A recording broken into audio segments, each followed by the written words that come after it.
আপনি ওগুলো কি বললেন? আমি কি অভদ্র? রুদ্র নিজের হাত ছাড়িয়ে নিয়ে বলল, এমন বাঘিনীর মতো খেপেছিস কেন? আমি কি মিথ্যা বলেছি নাকি? যা সত্যি তাই বলেছি, যাতে তোকে নিয়ে কোনো সমস্যা না হয়।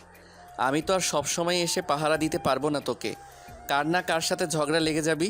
তটিনী কিরমিরিয়ে বলল, তাই বলে আপনি এসব বলবেন? আমি কি ছোট হচ্ছি নাকি? আগের মতো অবুঝ তো নই। নিজের সমস্যা নিজেই দেখতে পারবো, আপনাকে টানবো কেন? রুদ্র গম্ভীর স্বরে বলল। তুই যদি আর একটা কথা বলিস তো তোকে এখন তুলে একটা আছাড় দিব। তটিনী দমে গেল। রুদ্র মাথায় টুকা দিয়ে বলল, শান্তশিষ্ট হয়ে থাকবি। কোনো সমস্যা হলে আমাকে ফোন করবি, ঠিক আছে? তটিনী কোনো কথা বলল না। রুদ্র তটিনীকে ওর ক্লাসে নিয়ে গেল। বলল, এটাই তোর ক্লাসরুম, যা গিয়ে বসে পড়। সব পড়া নোট করবি, রাতে আমি সব দেখব, মনে থাকে যেন। রুদ্র চলে গেল। তটিনী পাতুলে বসল, গালে হাত দিয়ে ভাবতে লাগলো কি করা যায়। আপাতত সে রুমে একা, তার মানে আজ সে সবার আগে এসেছে। ঠিক কিছু সময় পর রুমটা স্টুডেন্টে ভর্তি হয়ে গেল। তটিনীর পাশে বসেছে দুটো মেয়ে। তটিনী তাদের মধ্যে একজনকে জিজ্ঞেস করলো। হু আর ইউ? কি নাম তোমার? মেয়েটির চোখে মুখে উচ্ছ্বাস নিয়ে বলল। আমি রূপান্তর, তুমি? তটিনী নিজের নাম না বলে ভুরকুচকে বলল, রূপান্তর? ওটা আবার কেমন নাম? আচ্ছা, তোমার নামের অর্থ কি? রূপান্তর মেয়েটি মন খারাপ করে বলল, কেমন নাম তা তো জানি না, বাবা রেখেছেন। নামের অর্থ সৌন্দর্য বা এমনই কিছু একটা হবে হয়তো, আমি সঠিক জানি না। তুমি জানো? তটিনী ভাব নিয়ে বলল, আমি কি সবার নামের অর্থ জেনে বসে থাকি নাকি? সরি টু সে, আমি জানি না রূপান্তর। রূপান্তর দ্বিতীয়বারের মতো জিজ্ঞেস করলো। তোমার নাম কি? তটিনী ভাব নিয়ে বলল, নদী দেখেছো? নদীর অপর নাম কি? আমার নামটাও সেটাই। রূপান্তর মেয়েটি হেসে বলল। ও আচ্ছা, তুমি পানি? তটিনীর চোখ মুখ কুচকে বলল, পানি কেন হতে যাব? নদীর অপর নাম কি পানি নাকি? রূপান্তর বোঝানোর ভঙ্গিতে বলল, নদীতে তো পানিই থাকে, আর জীবনের অপর নাম পানি, সেই জন্য তোমার নাম পানিই হবে, তাই না? তটিনী চোখ মুখ উল্টে বমি করার ভঙ্গি করলো। বলল, তুমি কে ভাই? হু আর ইউ? আমার পাশে বসেছো কেন? এমন গাধা মাইয়া জীবনেও দেখি নাই। অথচ রুদ্র ভাই আমাকে বলে আমি নাকি দুনিয়ার সবচেয়ে পচা গাধা। রূপান্তর উৎসাহ প্রকাশ করে বলল। রুদ্র ভাইকে? তটিনী বাঁকা হেসে বলল, কেন, প্রেম করবা নাকি? করতে পারো, আমার রুদ্র ভাইয়ের গার্লফ্রেন্ড টার্লফ্রেন্ড কিছু নেই। হেতি পিওর সিঙ্গেল পোলা, একেবারে খাঁটি। রূপান্তরের মন নেচে উঠল। বলল, কেন নয়, প্লিজ আমার সাথে তার পরিচয় করিয়ে দেবে, রুদ্রর বোন। দিতে চাইছিলাম, কিন্তু তোমার শেষের কথার সমাধানের জন্য দিতে পারিনি। রূপান্তর হয়তো কিছু বলতে চাইছিল, কিন্তু তার আগেই ক্লাসে স্যার প্রবেশ করলেন। পরিচয় পর্ব যখন বলতে বলা হলো, তখনই রূপান্তর তটিনীর নাম জানতে পারল। অবশেষে সে বুঝলো নদীর অপর নামটি হলো তটিনী। কলেজে আজ পরিচয় পর্বটাই হলো। বইপত্র কেনার পর 2 দিন বাদে ক্লাস শুরু হবে, এবং সেদিন থেকে সবাইকে যথাক্রমে কলেজে ইউনিফর্ম পরে আসতে হবে। আগামীকাল হবে নবীনবরণ অনুষ্ঠান, সেটা নিয়ে অনেক এক্সাইটেড সবাই। রূপান্তর ও তটিনী হেঁটে যাচ্ছিল মাঠ দিয়ে। রূপান্তর প্রশ্ন করলো, বলো তো এবার আমার নামের অর্থ কি? তখন তো তুমি আমাকে জিজ্ঞেস করেছিলে, এবার তুমি বলো তো, নদীর পানি? তটিনী চোখ মুখ কুচকে বলল। একদম আমাকে নদীর পানি বলবে না। রূপান্তর নিজের চোখের চশমা ঠিক করে বলল, ঠিক আছে, বলবো না। এবার আমার নামের অর্থ বলো। তটিনী রূপান্তরের চোখ ভুলিয়ে নিল। বলো, যার রূপ বেয়ে বেয়ে পড়ে তাকেই রূপান্তর বলে। রূপান্তরের চশমা চোখ থেকে নাকের ডগায় চলে আসলো। বেচারি খালি মুখে বিষম খেয়ে পড়ল। এটা কেমন লজিক? তটিনী ভাব নিয়ে বলল, আমার লজিক? আমি যাও বলতে পেরেছি, তুমি তো তাও পারোনি। Stupid girl. কথাটা রূপান্তরের ইমেজে লাগলো। আচ্ছা, তুমি আমার সম্পূর্ণ নামের অর্থ বলো তো। কোন নামটা? আমার সম্পূর্ণ নাম রোকেয়া বিনতে রূপান্তর। তটিনী ভাবুক স্বরে বলল, ও আল্লাহ, তুমি বেগম রোকেয়া? তোমাকে তো দেশের জনগণ খুঁজছে। তুমি তো তোমাকে নিয়ে ট্রোল হয় জানো। বাংলার ইয়াং জেনারেশন তোমার উপর ক্ষেপে আছে। প্রতিদিন তোমাকে নিয়ে হাজার হাজার পোস্ট হয় ফেসবুক, ইনস্টাগ্রামে। রূপান্তর কান চেপে ধরে বলল, কিন্তু আমি সে নই, আমি রোকেয়া বিনতে রূপান্তর, নট বেগম রোকেয়া, ওকে? তটিনী ঠোঁট উল্টে হু বলতেই রূপান্তর পুনরায় বলল। বলো বলো, আমার সম্পূর্ণ নামের অর্থ বলো। তটিনী কিছু সেকেন্ড মনে মনে কিছু আওড়ালো, তারপর বলতে শুরু করলো। মুসাম্মদ রোকেয়া বিনতে আক্তার চৌধুরী খানম বেগম মজুমদার খান সরকার, এমপি, আওয়ামী লীগ, স্বেচ্ছাসেবক লীগ, জঙ্গি, পুলিশ বাহিনী, নৌবাহিনী, বিমান বাহিনী, শিকদার ওরফে রূপান্তর। রূপান্তর মাথা ঘুরে মাঠের মধ্যে পড়ে গেল।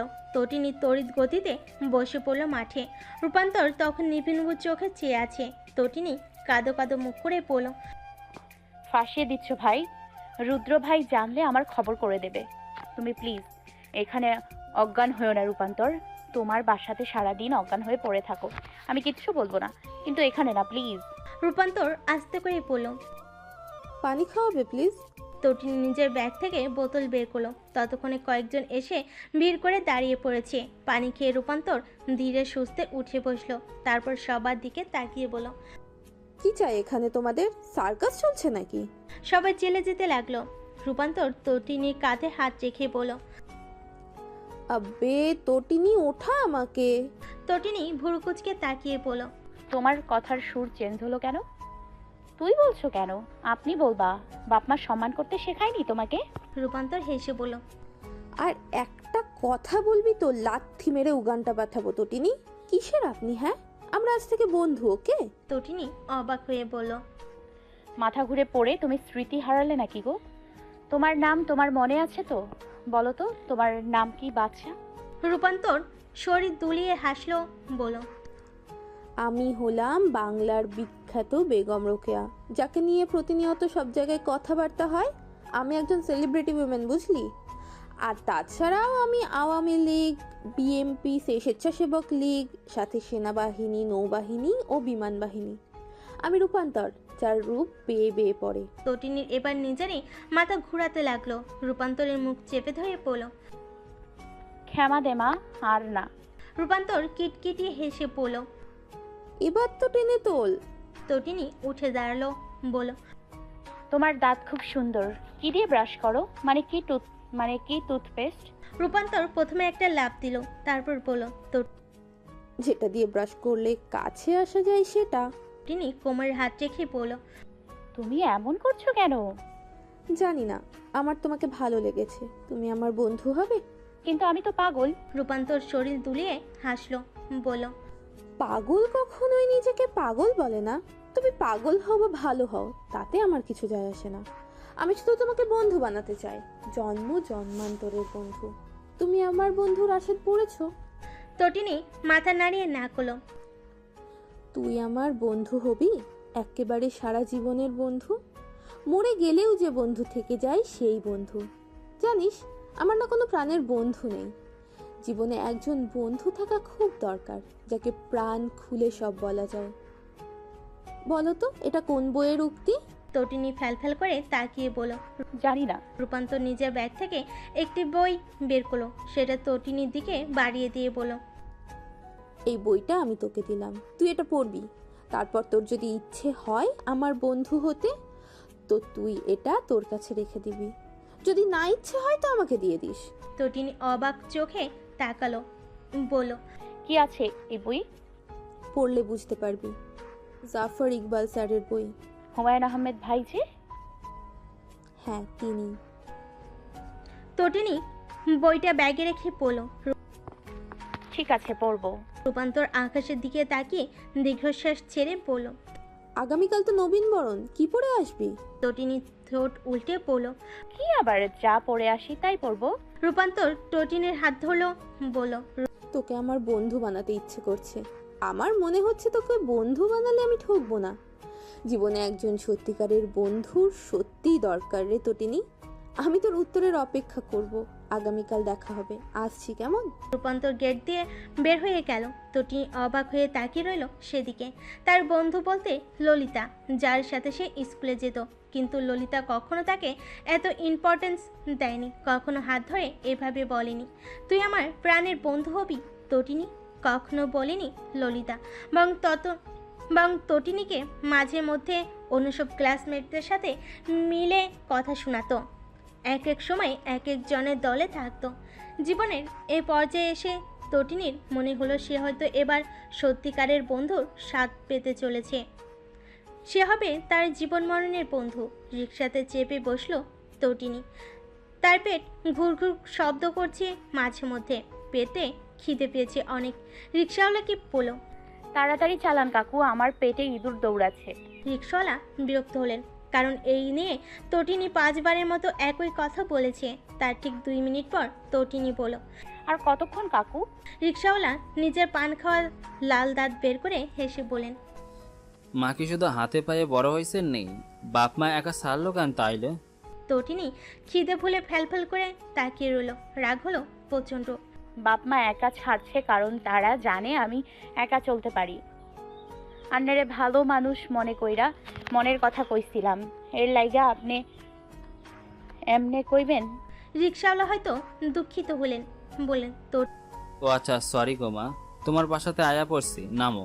তটিনী রিকশাওয়ালাকে ভাড়া দিয়ে দৌড়ে গেট দিয়ে প্রবেশ করলো। সুনামির ব্যাগে কলিং বেল চাপতে লাগলো। ঈশানী দরজা খুলে দিয়ে হতভম্ব হয়ে বললেন, এভাবে ষাঁড়ের মতো বেল বাজাচ্ছিস কেন? মানুষ ভাববে দিন দুপুরে ডাকাতি হচ্ছে। তটিনী নিজের মার ভুল সূর্যে দিয়ে পড়ল। আমারে শার্ট তো চেঁচায় মা, কলিং বেল বাজায় না। ঈশানী রেগেমেগে চলে গেলেন। তটিনী দরজা বন্ধ করে সোফাতে ব্যাগ ফেলে দিল, হাত পা ছড়িয়ে মেঝেতে বসে বলল, বিশ্বজয় করে এসছি গো মা, খেতে দাও। ঈশানী টেবিলে খাবার দিয়ে বলেন। হাত পা ধুয়ে টেবিলে এসে খেতে বস, মেঝেতে কি তোর? তটিনী তার 2 কাঁধে ফু দিয়ে পড়ল। এটাই তো বাঙালিয়ানা মা, তুমি কি এর মর্ম বুঝবে? নানা জান তো ইন্ডিয়ার ছিলেন। ঈশানী মেয়ের মাথায় হাত বুলিয়ে পড়লেন, গাধার বাচ্চা, ইন্ডিয়ার মধ্যেও বাঙালি আনা আছে, শুধু তোর বাপের দেশে একা না, আমার বাপের দেশেও আছে, বুঝেছিস? এবার খেয়ে উদ্ধার কর, ঘ্যান ঘ্যান করবি না কানের কাছে, খবরদার, না হলে তোকে আর তোর বাপকে রাস্তায় ফেলে দিয়ে আসবো। ঈশানী তার মহামূল্যবান ভাষণ দিয়ে চলে গেলেন। তটিনী ঠোঁট উল্টে ভাবতে লাগলো, তার দোষ আসলে কোথায়? আপনাকে আমি ভালোবাসি কিনা তা জানি না, তবে আপনাকে আমি কল্পনাতে ঠিক স্বপ্নের রাজকুমার হিসেবে চিনেছি। নিজেকে কখনো জিজ্ঞেস করিনি আমি আপনাকে আদেও ভালোবাসি কিনা। আমি না ভীষণ স্বার্থপর মানুষ, জানেন। নিজেকে ছাড়া কাউকে ভালোবাসতে পারবো না কখনো, কিন্তু আপনার প্রতি আমার এই অনুভূতি 1000 বছরের ভালোবাসাকেও ছাড়িয়ে যাওয়ার মতো। বিশ্বাস করুন, এত ভালো আমার কাউকে লাগেনি। আত্মসম্মানহীন বেঁচে থাকা একজন আমির জন্য অনেক কঠিন, তাই আমিও আপনি এবং আত্মসম্মানের মধ্যে আত্মসম্মানকেই বেছে নিলাম। আমি জানি না আপনি মোহ নাকি ভালোবাসা, তবে আমি এটা জানি আপনি সেই যাকে ছাড়া আমি কখনো কাউকে নিয়ে এত অদ্ভুত কল্পনা করিনি। মেয়ে মানুষের স্বভাব জানেন তো? না, আপনি তো আবার ঘরে বসে থাকার মতো মানুষ নন। ঘরের মেয়ের খবর জানবেন কিভাবে? আচ্ছা, আপনি এটা জানেন তো, একটা ছেলে মন খারাপ হলে যেমন ঘর থেকে বের হয়ে গিয়ে রিফ্রেশমেন্ট করতে পারে, একটা মেয়ে তা পারে না। আপনি জানেন, আমার হাসি খুশি মুখশ্রীর ভিড়ে লুকিয়ে আছে এক আকাশ না পাওয়া, কিন্তু সেগুলো আপনাকে পেলে হয়তো পূরণ হয়ে যেত। এক আকাশ সম না পাওয়ার সমাধান শুধুমাত্র আপনি। বুঝতে পারছেন একজন আত্মসম্মানবোধ সম্পন্ন নারীর কাছে আপনি ঠিক কতটা গুরুত্বপূর্ণ ছিলেন? এসব ঠিক এই কথা আপনি কখনো জানবেন না, বা আমি আপনাকে কখনো জানতে দেব না। কিন্তু যদি একটু মূল্যায়ন করতেন, তো আপনি আপনার জীবনের সবচেয়ে সেরা উপহারটা পেতেন। ছেড়ে যাওয়ার যুগে থেকে যাওয়ার একজন মানুষ পেয়ে যেতেন, কিন্তু আপনি মূল্যায়ন করলেন না। বিনিময়ে আপনি হারালেন একজন রত্ন, যে আপনার প্রেমিকা হওয়ার সাথে সাথে আপনার স্ত্রী হওয়ারও যোগ্যতা রেখেছিল, কিন্তু আপনি তাকে প্রেমিকা হওয়ার জন্য মূল্যায়ন করলেন না। আপনার জন্যে এক পাহাড় দুঃখ হলো আমার। আপনি সোনা পেয়ে কাজ ভেবে ফেলে রাখলেন, অথচ বুঝলেন না আমির থেকে খাঁটি সোনা আপনার জীবনে আর আসবে না। এতটুকু লিখে ডায়েরি বন্ধ করে রাখলো রূপান্তর। মনে তার বিষাদে ভরা। একতরফা ভালোবাসাটা প্রতিনিয়ত পুড়িয়ে দিচ্ছে তাকে, কিন্তু কাউকে বলতে পারছে না সে। কিছুক্ষণ পরই তাকে কলেজের উদ্দেশ্যে বের হতে হবে। আজ নবীন বরণ, নিজেকে রাঙাতে হবে রঙিন রূপে, কিন্তু মনে তেমন আনন্দ হচ্ছে না তার। রূপান্তরের মন ভালো করতে কল এলো তটিনীর। রিসিভ করতে তটিনী গড়গড় করে বলল, তোর দেয়া বইটা আমি ফেরত দিচ্ছি না রে বেগম রোকেয়া। রূপান্তর হাসলো, বলল, তো কেন, আমি কি বন্ধু হওয়ার যোগ্য নই? যোগ্য বলেই তোর দেয়া বইটা নিজের কাছে রেখে দিচ্ছি। এবার বল, তুই কি আমার বন্ধু হবি? রূপান্তর এক মুহূর্তের জন্য থমকে গেল। তটিনী পুনরায় বলল, হবি? রূপান্তর অনেক কষ্টে উচ্চারণ করলো। হব। কল কেটে দিয়ে রূপান্তর বিছানায় পড়ে রইল। নিজের খুশিটা ঠিকঠাকভাবে প্রকাশ করতে পারছে না সে। মন খারাপি উড়ে গিয়ে রূপান্তরের মনে আনন্দরা ডানা মেলে উঠছে। সেই ডানাতে পাখনা মেলে রূপান্তর উঠতে লাগলো কল্পনায়। সে আলমারি ভর্তি সব ড্রেস নামিয়ে ফেলো। সেগুলো থেকে বেছে একটি সুন্দর ড্রেস চুজ করলো পরার জন্য। নিজেকে রাঙিয়ে ব্যাগ কাঁধে নিয়ে চলল কলেজের উদ্দেশ্যে। তটিনী আয়নার সামনে দাঁড়িয়ে লিপস্টিক লাগাচ্ছে। রুদ্র দ্বিতীয়বারের মতো এসে পড়ল। হয়েছে তোর? তটিনী লিপস্টিকের রাঙ্গা ঠোঁট উল্টে পড়ল। এত তাড়াহুড়ো কিসের রুদ্র ভাই? আমাকে একটু ভালো মতো সাজতেও দিচ্ছেন না আপনি। রুদ্র হতভম্ব গলায় বলল, আর কত সাজবি? 2 ঘন্টা ধরেই তো সেজে যাচ্ছিস তুই। কলেজে যাবি কখন? অনুষ্ঠান শেষ হয়ে গেলে লেট লতিফ একটা। তটিনী চোখ বড় বড় করে তাকিয়ে বলল, একদম আমাকে লেট লথিফ বলবেন না। আপনার 14 গোষ্ঠীর লেট লথিফ, আমি বাদে। রুদ্র দীর্ঘশ্বাস ছেড়ে ঘর থেকে বেরিয়ে গেল। গেটের সামনে দাঁড়িয়ে রইল তটিনীর অপেক্ষায়। কিছু মিনিট পর লম্বা হাই হিলের শব্দ তুলে তটিনী হেলে তুলে আসলো। রুদ্র একবার চোখ বুলিয়ে নিয়ে পড়ল। পা মোচকে বাসায় আসিস, তখন তোকে দেখে নিব। তটিনী মুখ ভেঙচি দিল। রুদ্র বাইকে চেপে বসে পড়ল। এবার আপনি যদি একটু দয়া করে উঠে বসতেন, তাহলে আমি আপনাকে পৌঁছে দিয়ে যথাসময়ে ভার্সিটিতে যেতে পারতাম জনাবা। তটিনী নিজের শরীরে ফু দেওয়ার ভান করে বাইকে চেপে বসলো। রুদ্র মিনমিন করে পড়ল। একটা মানুষ এতটা অভিনয় কিভাবে করতে পারে? তটিনী শুনে ফেলল সেটা। নাক ফুলিয়ে পড়ল। কাকে বললেন আপনি এটা? এখানে তো শুধু আমি আছি। তার মানে আপনি আমাকে বলেছেন? রুদ্র এক হাতে নিজের গালে তওবা করলো, বলল, আমি আর কোনো কথা বলবো না, প্লিজ চুপ কর এবার মা। আপনার নিজের মা ও চাচিমা থাকতে আপনি আমাকে মা বানিয়ে দিচ্ছেন কেন? জগৎ সংসারে কি ছেলেদের অভাব পড়েছে নাকি? মা হতে হলে আমি নিশ্চয়ই আপনাকে বেছে নিব না রুদ্র ভাই। আপনার মতো দামড়া ছেলের মা হওয়ার কোনো ইন্টারেস্ট আমার নেই। রুদ্র দাঁতে দাঁত চেপে বাইক চালাতে লাগলো। তটিনীকে তার গন্তব্যে পৌঁছে দিয়ে সাই সাই করে চলে গেল গতি বাড়িয়ে। তটিনী মুখ বাঁকিয়ে সামনে চুল পেছনে ফেলে দিল। তখনই তাকে দৌড়ে এসে জড়িয়ে ধরল রূপান্তর। নিজেও রূপান্তরকে জড়িয়ে ধরে হেসে ফেল সে। পিঠ চাপড়ে পড়ল। কিরে বেগম রোকেয়া, খবর কি তোর? আজ দেখি নায়িকা সেজে এসছিস, কাহিনী কি ভাই? রূপান্তর হেসে পড়ল। তুই নিজে আমার থেকে আরো বেশি সেজেছিস, তাহলে তো কাহিনীটা কি মামা? দুজন হাসলো। মাঠ পেরিয়ে স্টেজের দিকে যেতে যেতে পড়ল। আর চল ছেলেদের সাথে ফ্লার্ট করব। রূপান্তরের প্রস্তাবে তটিনী দাঁত বের করে হেসে পড়ল। করা যায়। দুজন স্টেজের দিকে গিয়ে ফ্ল্যাট করার জন্য বেছে নিল তাদের মতোই নতুন আরেকটি স্টুডেন্টকে। ছেলেটির চোখে সাদা ফ্রেমের চিকন চশমা। তটিনী হাত দিয়ে হাই বলে ইশারায় ডাকলো। ছেলেটি যথেষ্ট ভদ্রভাবে এসে দাঁড়ালো। কথা শুরু করলো রূপান্তর। বলো, hey cute boy, what's your nickname? ছেলেটি নিজের চশমা ঠিক করে নিয়ে পড়ল। আমি মজনু, আপনি? রূপান্তর না খাওয়া দাওয়ার ভান করে পড়ল। ওমা, তুমি মজনু? তোমার লেলা কই? ছেলেটি মাথা চুলকে হেসে পড়ল। কেন, লাইলি নেই আপু? তটিনী ফুসফুস করে পড়ল। একদম আপু ডাকবে না, না হলে আমরা তোমাকে কাকু ডাকবো। কেন? সেমিনারে হয়ে আপু ডেকে কি বোঝাতে চাও? আমরা তোমার মা কাকিমার বয়সী? সরি, একদমই না আপু। সরি, আপনাদের নাম? তটিনী ও রূপান্তর নিজেদের নাম বলল। মজনু হেসে পড়ল। ঠিক আছে, তটিনী ও রোকেয়া বলে ডাকবো। খেপে গেল রূপান্তর। দরকার নেই, তুমি আমাকে রূপান্তর বলে ডাকবে। রোকেয়া বললে কি হবে? ওটা শুধু আমি ডাকি, বুঝেছো? ডেকেছিলাম ফ্লার্ট করতে, কিন্তু ছেলে তো বোকাশোকা, ফ্লার্ট করার দরকার নেই, ছেড়ে দে ভাই। তটিনী দাঁত বের করে হাসলো। মজনুর চোখের চশমা খুলে ফেলল, নিজের চোখে পড়ে পড়ল। দেখো তো আমাকে কেমন দেখায়। মজনু মন খারাপ করে বলল, আমি তো চশমা ছাড়া কিছু দেখতে পারি না, সেজন্য বলতে পারবো না, কিন্তু আপনাকে ঝাপসা দেখে এতটুকু বলতে পারবো মন্দ লাগছে না। তটিনী চোখের চশমা মজনুর হাতে ধরিয়ে দিয়ে পড়ল, তোমার চশমা তোমার কাছেই রাখো, কিন্তু নেক্সট টাইম আপু আপনি বললে কাকু ডেকে সম্মান শেষ করব।